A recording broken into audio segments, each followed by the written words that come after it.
오늘 주신 본문의 말씀을 가지고 가득 채워지는 기름병의 은혜라는 제목으로 하나님 말씀 전하겠습니다.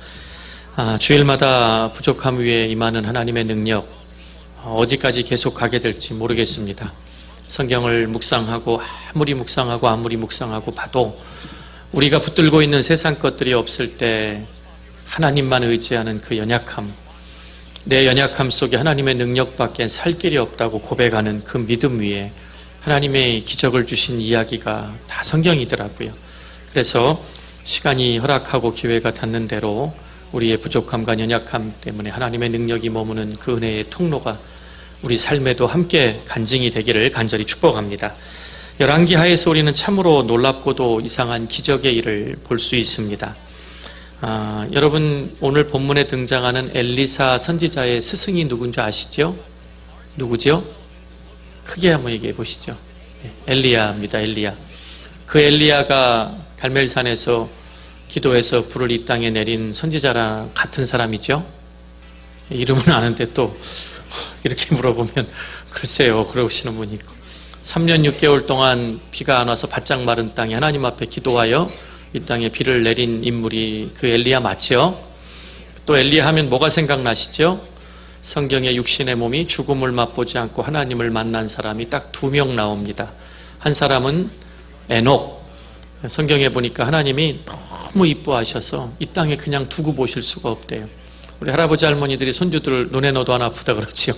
그 큰 아이를 어떻게 눈에다 쑤셔 넣으실까만 했는데 그렇게 보기만 해도 좋으시죠. 하나님께서 에녹의 그 경건하고 하나님을 향한 그 열린 사랑의 마음을 이 땅에 두고 보실 수가 없어서 어느 날 와보니까 어디 갔지? 글쎄 들려갔나 봐. 그래서 하나님 나라에 갔습니다. 엘리야는 많은 선지자들 중에 정말 하나님의 살아계신 능력을 나타내고 마지막이 가장 멋있었어요. 병거째 그냥 불 회오리 바람을 타고 올라갔어요.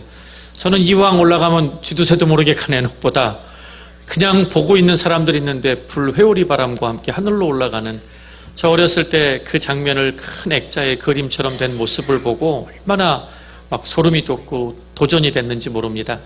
그런데 그 엘리야 말고 엘리사는 사실 엘리야에 비하면 별론가 했는데 아니에요. 성경을 보니까 마지막이 다가오는 걸 알고 붙들고 늘어진 거예요. 엘리사가. 선생님 이대로는 못 보냅니다. 내가 뭘 해주기를 원하느냐?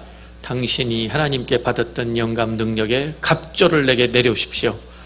이게 나한테 어려운 걸 구하는구나 했는데 그 갈급함과 그 마음에 하나님의 능력을, 정말 이 온 천하에 하나님의 살아계심을 드러내기를 원했던 엘리사의 그 마음이 하나님 마음에 합당했어요.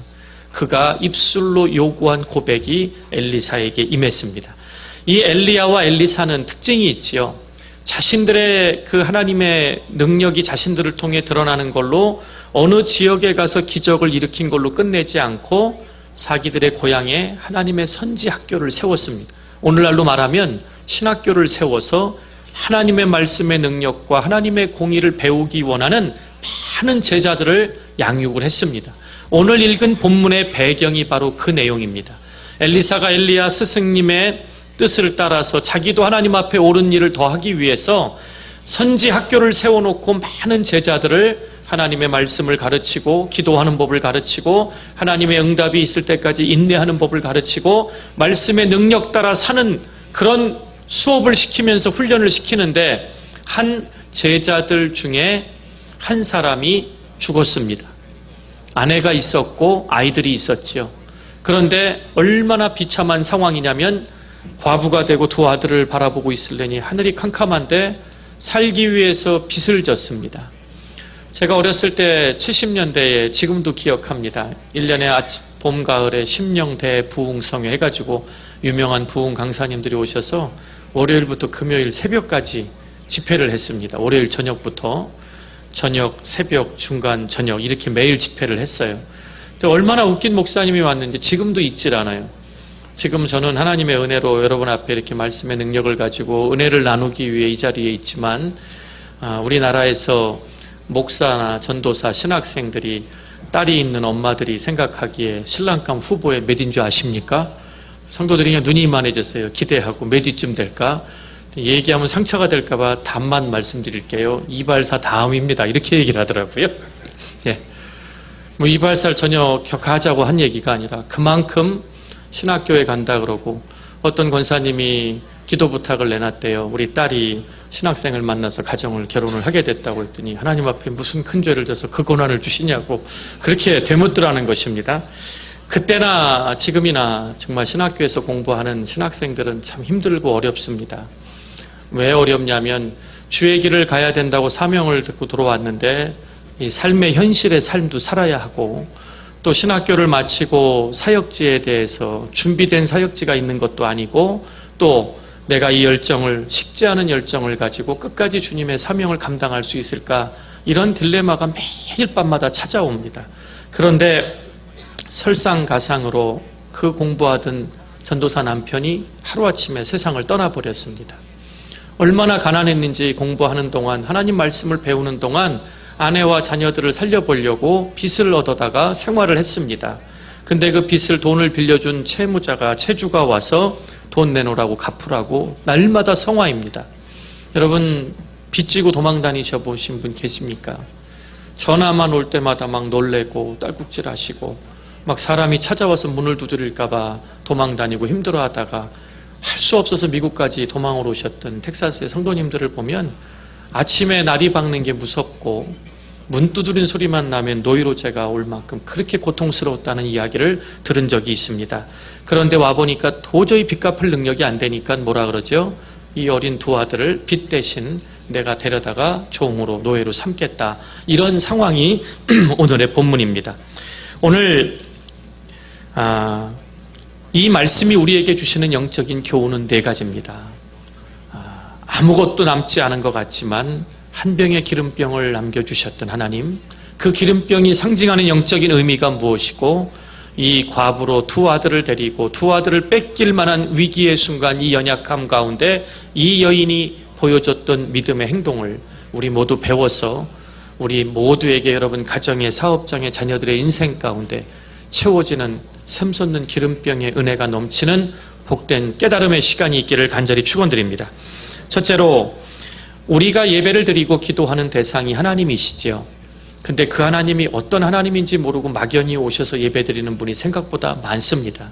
오늘 본문에 등장하는 하나님은 이 여인처럼 곤고한 날에 우리를 찾아와 도와주시는 능력의 아버지가 되십니다. 우리의 하나님은 우리가 곤고할 때, 우리가 하나님을 찾아 나올 때 우리를 외면하지 않고 우리를 만나주시는 하나님이십니다. 남편도 보니까 힘들고 어려운 상황 속에 다른 일을 해서 돈을 벌 수도 있었지만 엘리사라는 이 훌륭한 스승님 밑에서 하나님의 말씀을 붙들고 이 백성들이 하나님의 은혜를 깨닫고 살기를 원하는 그 주의 길을 택해서 왔던 것입니다. 근데 공부하다가 뜻도 펴지 못하고 그냥 죽어버렸습니다. 그리고 온 나라에는 흉년의 기근까지 겹쳐서 얼마나 힘들었는지 모릅니다. 두 아들을 데리고 살 길도 막막한 과부가 되었는데 매일 밤 매일 낮 밤낮을 멀다 하고 빚을 갚으라고 독촉을 받습니다. 그리고 이제는 마지막 소망으로 붙들고 있던 두 아이들을 종으로 데려가겠다고 말합니다. 이 여인은 얼마나 곤고했을까요? 아마 정말 숨이 콱 막혔을 것 같아요. 아무리 둘러봐도 나를 도와줄 수 있는 사람은 아무도 없었습니다. 그런데 이 곤고한 형편에서 이 여인은 신비하고 놀라운 하나님의 기적을 체험하게 됩니다. 그리고 이 은혜로 인해 죽음의 공포와 시련과 남편을 잃은 외로움을 이기고 힘겨운 인생살이에 큰 용기를 가지고 승리하게 됩니다. 그래서 가득 채워지는 샘솟는 기름병의 은총은 우리의 그 가련함을 돌보시는 하나님만을 의지하는 믿음의 성도들에게 우리를 찾아오시는 곤고한 자를 일으켜 세우시는 그 하나님을 오늘 저는 여러분에게 소개하려고 합니다. 하나님의 말씀 시편 22편 24절에 보니까 이 말씀에 대한 증거가 이렇게 나와 있습니다. 하나님은 곤고한 자의 곤고를 멸시하거나 싫어하지 아니하시며 그 얼굴을 저에게서 숨기지 아니하시고 부르짖을 때에 들으셨도다. 이렇게 고백합니다. 어떤 분들이 하나님 얼굴을 자꾸 저에게서 돌리시는 것 같아요. 제가 축복기도 하면서 요즘 인용하는 구절이 있죠. 여호와는 우리에게 얼굴을 향하사 우리에게 은혜 베푸시기를 원하신다. 그냥 돌려서 필요한 걸 이렇게 억지로 주시는 분이 아니고요. 마지못해 얼굴을 향하여 우리에게 마주하고 우리의 곤고한 삶을 일으켜 세워주신대요. 여러분, 누구한테 힘들고 어려울 때 돈을 좀 끌어가셨을 때 얼굴을 보고 눈을 맞추고 그 아픈 마음을 위로하고 함께 돈을 이렇게 빌려주는 사람은 이 고마움을 잊지 못하는데요. 뒤도 안 돌아다보고 필요한 거 던져주고 이자 잘 갚으라는 사람은 잊지를 못한다 그래요. 예. 왜요? 힘들어서 그 돈도 필요하지만 그 마음에 두려움과 부담과 상처가 되는 거예요. 하나님은 우리가 부르짖고 기도할 때 우리에게 얼굴을 숨기시지 아니하십니다.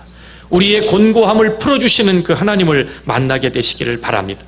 시편 34편 6절에 보니까 곤고한 자가 부르짖음에 하나님께서 들으시고 모든 환난에서 우리를 구원하신다 이렇게 표현합니다.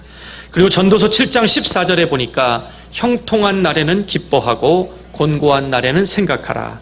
하나님이 이 두 가지를 병행하게 하사 사람으로 그 장래를 능히 헤아려 알지 못하게 하셨느니라.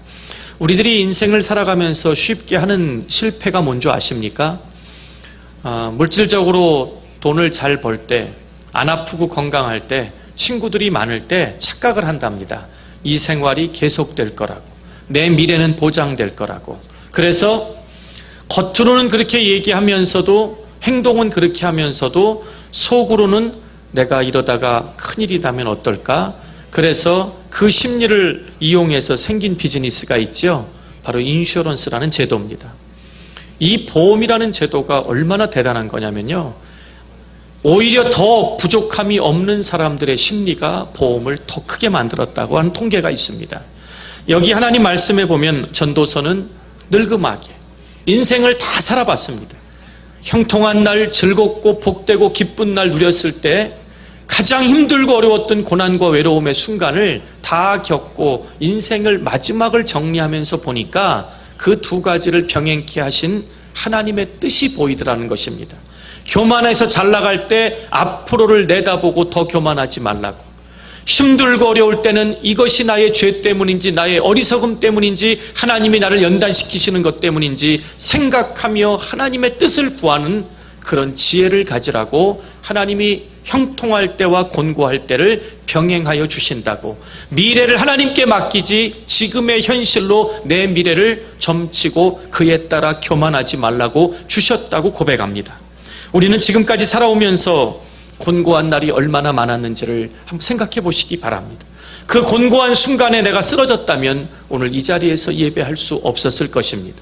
그 곤고한 순간, 숨이 막히는 순간에 사방에 우겨쌈을 당했을 때도 하나님은 피할 길을 내주셨고 우리에게 하나님의 은혜를, 보좌의 소망을 붙들고 승리하여 오늘도 예배자로 세상과 타협하지 않는 믿음이 오늘 우리에게 있음을 믿게 되시기를 바랍니다.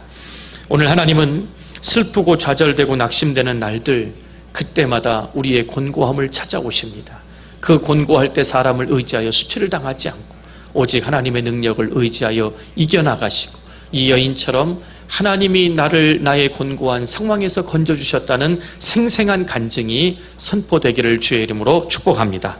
둘째로 이 여인은 곤고한 날에 딱 한 분을 찾았습니다. 오늘 성경에는 엘리사를 찾아왔지만 그 엘리사를 찾아온 게 아니라 엘리사에게 능력을 주시는 주인 되시는 하나님을 찾아온 것입니다.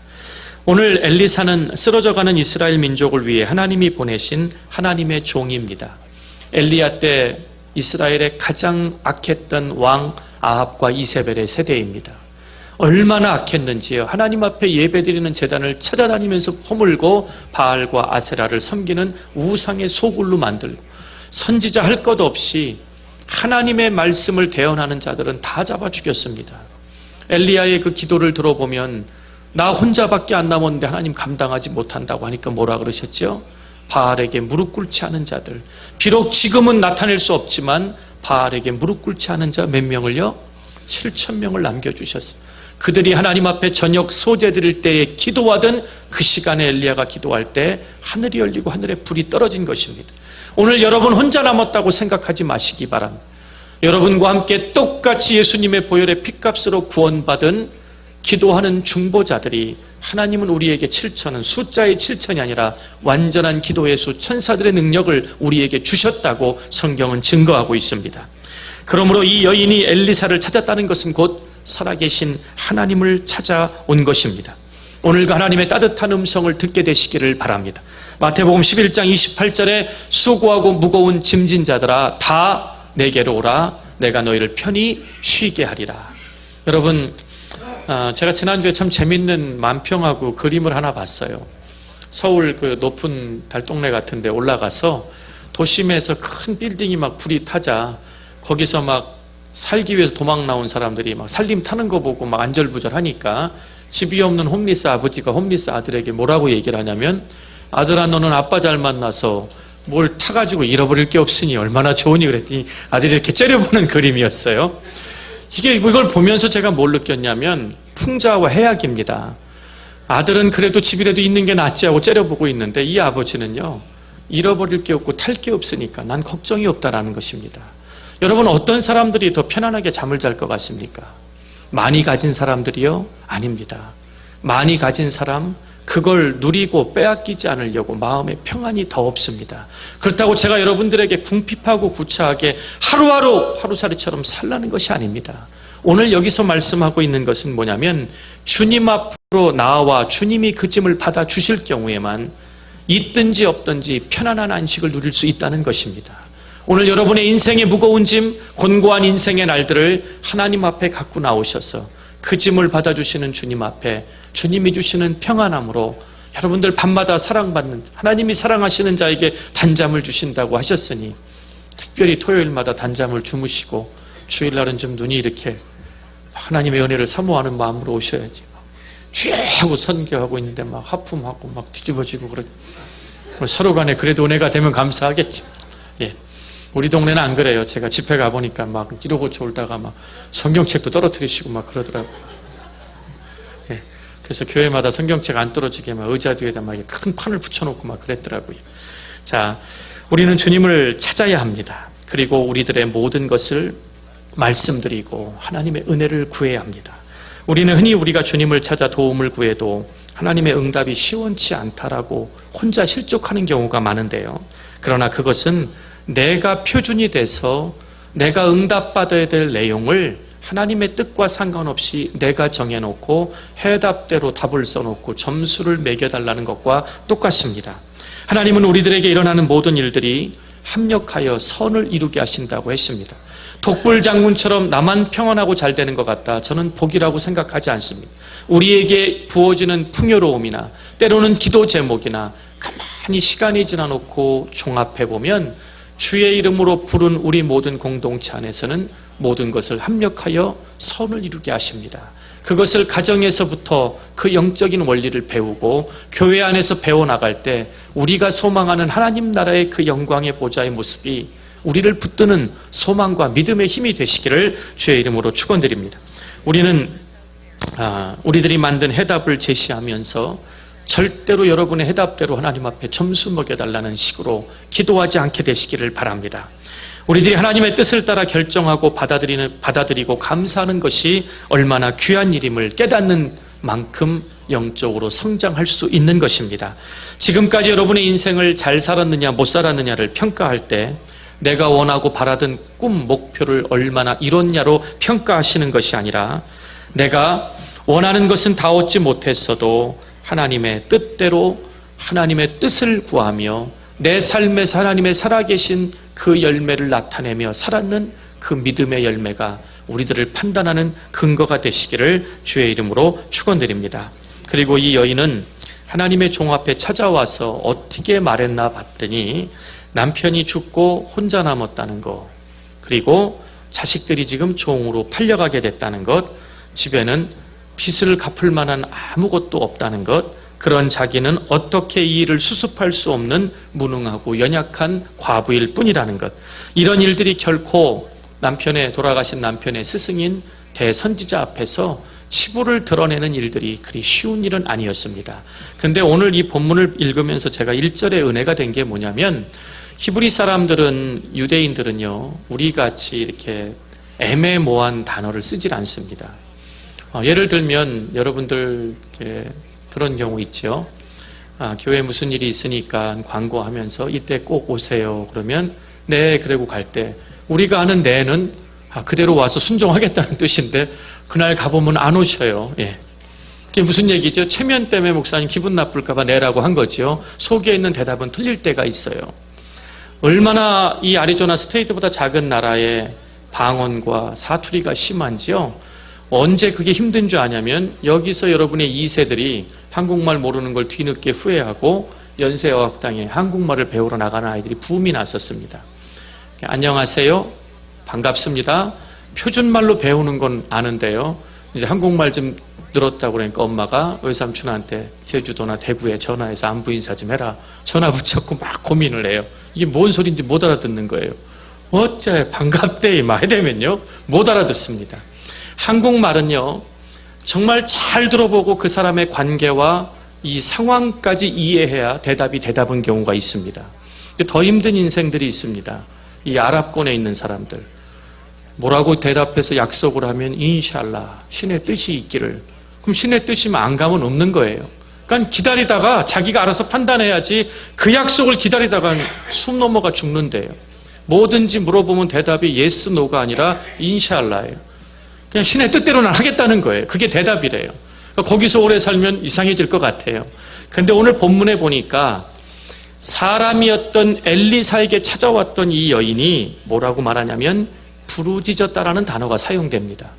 유대인들이 부르짖는다는 단어는 언제 쓰냐면 인생의 모든 소망이 끊어졌을 때 생명을 걸고 하나님 앞에 생명을 걸고 강청 기도할 때 쓰는 단어가 부르짖는다. cry out이라는 단어입니다. 그러니까 이 여인이 사람인 엘리사에게 그래도 내 남편이 당신 제자인 날 불쌍히 여겨달라고 애원해서 구걸을 요청했던 것이 아니라 당신 뒤에 역사하신 하나님, 그 하나님의 역사를 보고 내 남편이 당신 밑에서 하나님의 살아계심을 배우다 죽었는데 내가 의지할 것은 우리 남편이 믿었던 하나님밖에 없으니 그러면서 아주 구체적으로 그의 기도 제목을 선지자에게 아뢰입니다. 여기 보니까 하나님 앞에 숨김없이 모든 것을 아뢰는 것이 진정한 기도라는 것을 이 여인을 통해 배우게 되시기를 바랍니다. 하나님 다 아시겠지 하고 애매모호한 기도 하시지 않기를 바랍니다. 가장 구체적이고 숨김없이 하나님 앞에 모든 것을 꺼내놓을 수 있을 때 그걸 성경은 기도라고 말합니다.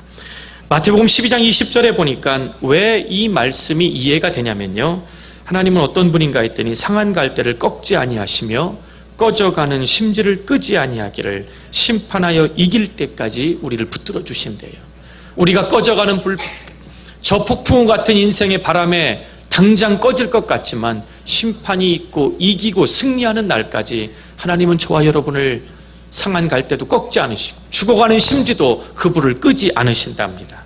오늘 무능한 사람, 무엇을 해야 할지 모르는 사람들, 세상은 우리를 손가락질하고 흙수저라고 부르고 왕따시킬지 모르지만 하나님은 우리를 버리지 않으십니다. 사람들은 다른 사람이 어려움을 당하거나 죽을 만큼 힘들 때 보면 동정은 한다고 합니다. 그리고 나는 이렇게 사는데 저 사람은 왜 저렇지? 하면서 호기심으로 바라보고 또 동정심으로 걱정으로 바라보는데 성경을 통해 깨닫는 하나님은요, 우리의 곤고함을 사랑으로 바라보신다는 것입니다. 하나님만 저와 여러분의 곤고함을 사랑으로 바라보십니다. 그 하나님이 우리를 불쌍히 여기시는 그 은혜가 우리에게 임할 때 이 곤고한 인생을 이길 수 있을 것입니다. 세 번째로 이 여인은 이 선지자가 하나님께 말씀을 받아서 대언하는 사람이라는 걸 믿었지요. 선지자가 하라는 대로 마지막 순간까지 순종했습니다. 엘리사의 말에 보니까 뭘 하라 그러죠? 이웃들에게 가서 그릇을 빌릴 수 있는 데까지 빌리라고 말합니다. 성경이 없지만 제가 두 가지를 여기서 유추했습니다. 첫째로 이스라엘 이 유대인들은 우리와 같지 않고 율법을 붙들고 살기 때문에 하나님 앞에 반드시 해야 할 게 있습니다. 그게 뭔지 아십니까? 구제입니다. 유대인들에게 있어서 구제는 선한 열매의 척도입니다. 그런데 이 완악하다고 바리새인들이 이 예수님께 공격을 당했을 때 뭐냐면 생색을 내고 구제는 하고 싶은데 자기 뒷주머니를 챙기고 싶어서 한 짓이 우리말로 맞으면 10원짜리하고 페니를 이만큼 바꿔갖고 다니면서 안 보이게 해가지고 구제통에 동전 떨어진 소리가 우두둑 떨어지게 만들고 자기들은 생색내고 자기 돈은 손해보지 않는 짓, 그걸 예수님께서 외식하는 놈들이라고 공격하셨던 것입니다. 그러니까 구제가 율법에 생활화된 이 여인의 주변 사람들은 이 여인의 형편이 어떤지 누구보다 잘 알고 있죠. 여러분, 이렇게 망해가는 사람, 더 이상 아무것도 희망이 없는 사람이 그릇 빌리러 올 때 여러분들 그릇 빌려주시겠습니까?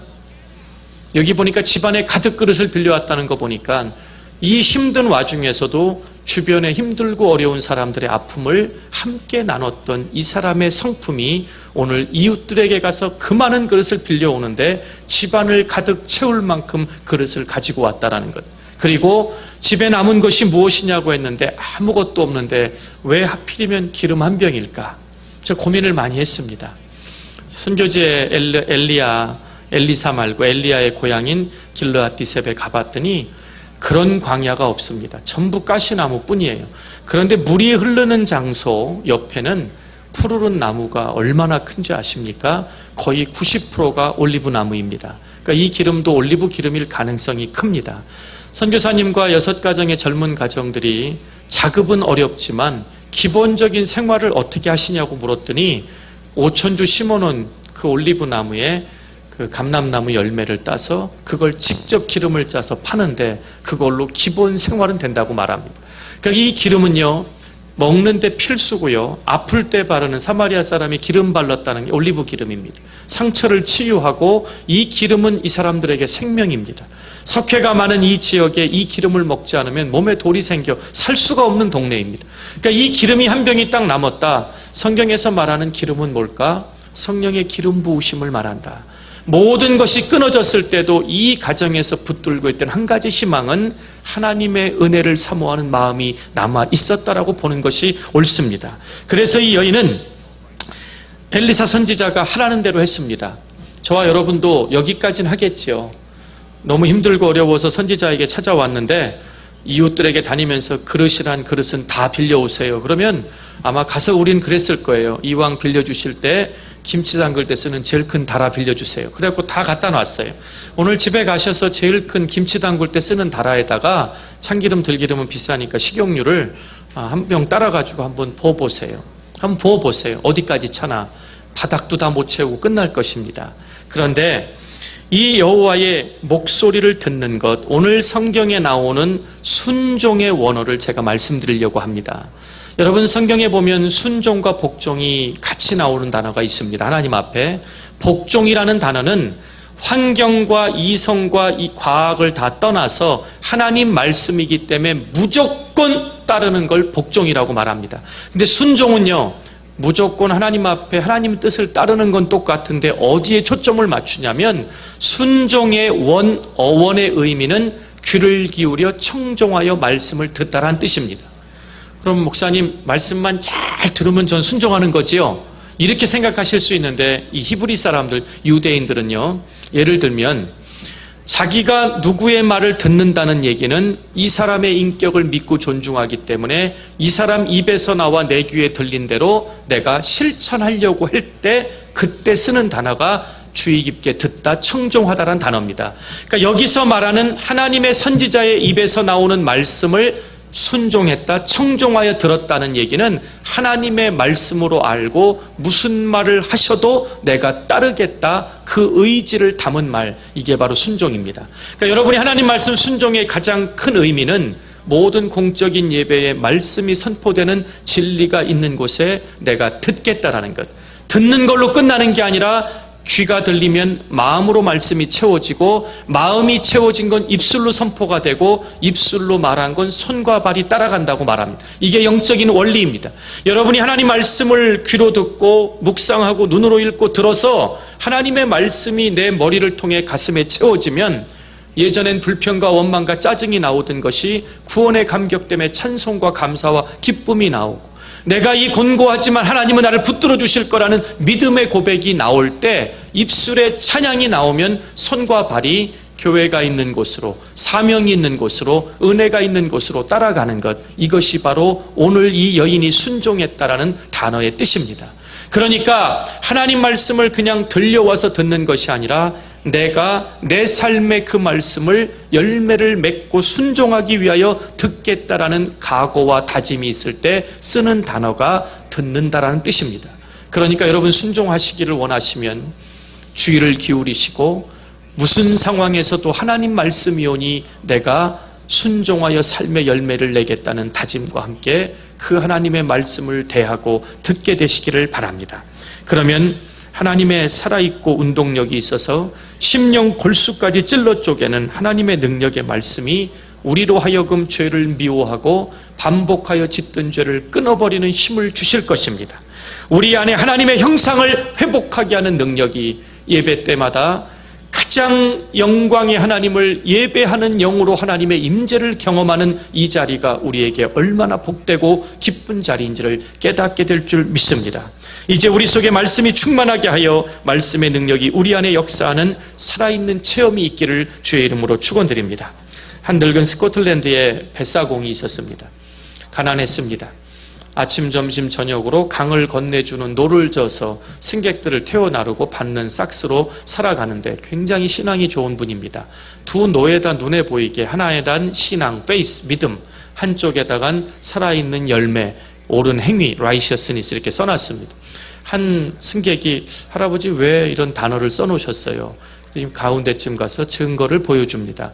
내가 믿음, 신앙만 가지고 노를 졌더니 배가 안 나가고 뱅글뱅글 돕니다. 이번엔 멈춰서 열매 있는 믿음의 행위를 지니까 반대로 돕니다. 그러자 두 개를 동시에 지니까 앞으로 나아가지요. 그러니까 다짐하고 들은 하나님 말씀을 삶에 실천하여 순종하여 옮기지 않으면 제자리를 뱅글뱅글 돌아서 머리만 커지는 쓸데없는 믿음이 되는 거고, 행위만 있어서 하나님 말씀의 깊이가 채워지지 않으면 나의 의가 드러나기 때문에 나는 하나님 말씀을 믿는 신앙과 내 삶의 열매가 반드시 같이 가기 위해 내 죽을 때까지 노를 젓는 동안 이 밸런스를 지키기 위해 나는 이걸 써놨습니다 라고 말했습니다. 오늘 저와 여러분 모두가 믿음 없는 말은 행위는 소용없으며 행동 없는 믿음 또한 죽은 거나 같다는 사실을 잊지 않게 되기를 바랍니다. 이 여인처럼 하나님 앞에 찾아나와 예배드리고 기도하시기로 결정하셨다면 하나님 앞에 모든 것을 쏟아놓고 진실하게 여러분의 자신을 드리는 은혜가 있기를 간절히 축원드립니다. 마지막으로 기름병에서 그 여인은 빚을 갚고 두 아이와 함께 살 만큼만 기름을 주셨습니다. 이왕 쏟아지는 거 저 같으면 얼른 땅을 파서 막 기름을 땅에다 저장했을 것 같아요. 예. 그러다 거기 가서 삽질을 해보니까 그냥 땅에도 스며들지 않고 구덩이만 파놓으면 물이 차서 흙이 가라앉으면 그 물을 떠서 흉년에 마시더라고요. 그러니까 여기 보니까 한없이 쏟아져 기름을 팔아 거부가 된 것이 아니고 빚을 팔고 아이들이 성장하여 독립해서 자리 잡을 때까지 살 수 있는 기름만을 주셨습니다. 다윗이 잠언 30장 8절에 어떻게 이 말씀을, 제가 성령님이 원저자라는 걸 깨닫고 깜짝깜짝 놀라는 게 이런 고백이 있더라고요. 곧 허탈과 거짓말을 내게서 멀리 하옵시며 나로 가난하게도 마옵시고 부하게도 마옵시고 오직 필요한 양식으로 내게 먹이시옵소서. 그리고 30장 9절에 뭐라고 그러냐면 혹 내가 배불러서 하나님을 모른다 여호와가 누구냐 할까 하오며 혹 내가 가난하여 도적질하고 내 하나님의 이름을 욕되게 할까 두려워함이니이다. 다윗같이 자신의 삶 속에 자기 몸속에 있는 내장까지 기뻐 하나님의 이름을 송축하고 예배드리겠다는 예배자도 부유하고 많은 것을 가지면 하나님 없이도 살 수 있는 교만한 감정이 뛰어나올까 봐, 가난하면 먹고 살기 위해 도둑질하다가 들키면 하나님 믿는 놈이 도둑질했다고 하나님의 영광의 이름을 땅에 떨어뜨릴까 봐 나에게 오늘 필요한 양식으로 하나님의 은혜를 구하게 해달라고. 근데 제자들이 기도를 가르쳐달라고 하자 주님이 무슨 기도를 가르쳐 주시죠? 일용할 양식 주심에 감사라고 가르치십니다. 우리의 몸도 아무것도 안 먹고 굶고 있다가 보약을 막 보호식을 몇 끼를 먹는다고 몸이 보호되는 게 아니라 제때 필요할 때 먹어야 건강을 유지하는 것처럼 영적인 은혜는 무슨 요상한 집회 때 폭포수와 같은 은혜 받고 매일 감으로 사는 게 아니라 매일매일 우리에게 부어주시는 일용할 양식의 성령의 역사가 없이는 살아갈 수 없음을 보여주십니다. 하나님이 주신 것 이외의 것을 욕심내는 걸 성경은 탐욕이라고 말합니다. 그리고 탐욕은 사수를 베푸는 죄와 같다고 말합니다. 이 여인이 받은 기름병의 은혜가 무엇일까요? 저는 이 두 아들이 엄마 따라 나가면서 엄마가 이 아이들을 바라보고 조만간 종으로 뺏길 것 같으니까 얼마나 치근한 마음으로 쳐다보고 눈물을 흘렸을까요? 엄마 왜 그러세요? 상황을 알았을 것 같아요. 그런데 한순간에 엄마 손잡고 나가서 이웃들에 다니면서 기름 채울 그릇을 다 갖다 문을 닫고 집에 온 방의 거실에 이 다라가 가득했습니다. 그랬더니 엘리사가 이제는 그 기름병을 열어서 그 빌려온 다라에다 쏟으라고 말합니다. 한 병이 콸콸콸콸 나와서 가득 차면 옆에 다 채우고 더 있느냐? 이게 마지막 그릇입니다. 그 순간에 기름이 멈추더라고요. 이 두 아들은 자랄 때까지 이 곤고한 종으로 팔려가는 그 순간에 하나님이 주셨던 기름병의 은혜, 한 병밖에 없었지만 내가 이 은혜를 사모하는 하나님의 성령의 기름의 불만 꺼지지 않으면 그 불을 밝혀주시고 채워주시는 하나님의 은혜를 경험하고, 이 뒷장에 안 나왔지만 이 두 아들은 커서 엘리사에게 아버지의 못다 이룬 목회의 꿈을 이루겠다고 다니면서 하나님의 살아계심을 증거한 간증자가 됐을 거라고 저는 믿습니다. 오늘 여러분과 제가 신앙생활하면서 우리 자녀들에게 이 신앙의 고백이 물려져야 합니다. 이 곤고한 때 우리 엄마, 아버지, 할아버지, 할머니가 하나님 앞에 어떻게 은혜를 구하며 세상 것 붙잡지 않고 믿음을 지켰더니 하나님은 샘솟는 기름병의 은혜로 우리가 준비한 믿음의 그릇 분량만큼 채워주셨다는 것입니다. 그때 아마 인심 잃어버리고 자기들만 알고 살았다면요, 종지만한 그릇 몇 개 못 갖고 왔을 것 같아요. 빚을 다 갚고 아이들 둘을 종으로 빚 대신 가져간다고 했으니까 굉장히 컸을 것 같아요. 그 당시에 정해놓은 측량의 도가 있거든요. 두 어린아이의 인생 평생을 종으로 쓸 만큼 빚인데 그걸 다 갚고 이 아이들이 자라서 성장하여 어머니를 섬길 수 있을 때까지 이 풍족함을 주셨던 하나님, 오늘 저와 여러분에게 이 은혜가 마르지 않게 되기를 바랍니다. 어떤 분들이 그래요. 우리에게 지금까지의 삶 속에 엄청나고 놀라운 충격적인 소식이 없었음을 감사할 줄 알아야 돼요. 여러분, 자녀들이 성장해서 나가고 손주들이 성장해서 나가면 때가 돼서 딱 정해진 시간에 안부 전화할 때 말고 갑자기 전화 오면 반가우세요? 전 경험해 보니까 두려워요. 덜컥해요. 이것도 사고 났구나. 예? 오죽하면 한국 사람들이 지혜로워서 무소식이 희소식인 줄 알라. 너는 왜 그렇게 안부 전화도 안 하냐? 안 전하는 게 기쁘고 별일 없는 거, 저에게 성경 보기 전에 무시했었거든요. 여러분이 불평하고 원망하고 하나님은 나에게 왜 이렇게 응답을 안 주시나? 가슴 덜컥하는 소식 없이 인생을 여기까지 끌어주신 하나님, 그걸 감사할 줄 알아야 이 기름병이 얼마나 소중한지를 깨닫게 될 것입니다. 오늘 교회뿐 아니라 여러 성도님들 가정에도 이런 적절하고 필요한 은혜가 있기를 바랍니다. 어려운 일들이 있었다고 해도 죽을 만큼은 아니었기에 오늘 이 자리에 예배하는 자리에 있는 것입니다. 기도의 응답이 안 되었다고 해도 인내하며 끝까지 기도하면 결국 그 기도 하나님이 기름병의 은혜로 채워주실 것입니다. 또한 믿음으로 준비한 그릇까지 하나님이 채워주십니다. 하나님은 준비되셨는데 여러분은 그릇이 없어서 더 담을 그릇이 없다고 그냥 한 병 조금 더 주시나 보다 하고 달아 하나 갖다 놨으면요, 그냥 그 기름만큼 떡 만들어 먹고 죽을 거예요. 성경에 보면 그런 얘기 나오잖아요. 이 남은 기름으로 아이와 함께 떡 하나 만들어 먹고 죽으려고 하니까 그 기름으로 나부터 만들어 갖고 오라는 이야기 나오잖아요. 저와 여러분의 그 믿음의 그릇이 커지기를 바랍니다. 가물음에 마른 땅에 단비를 내리시듯 지금까지 베풀어 주신 하나님의 은혜를 생각하며 우리들에게 더욱 유익한 것을 공급해 주시는 하나님을 기대하는 능력의 한 주간이 되시기를 주의 이름으로 축원드립니다. 하나님 감사합니다.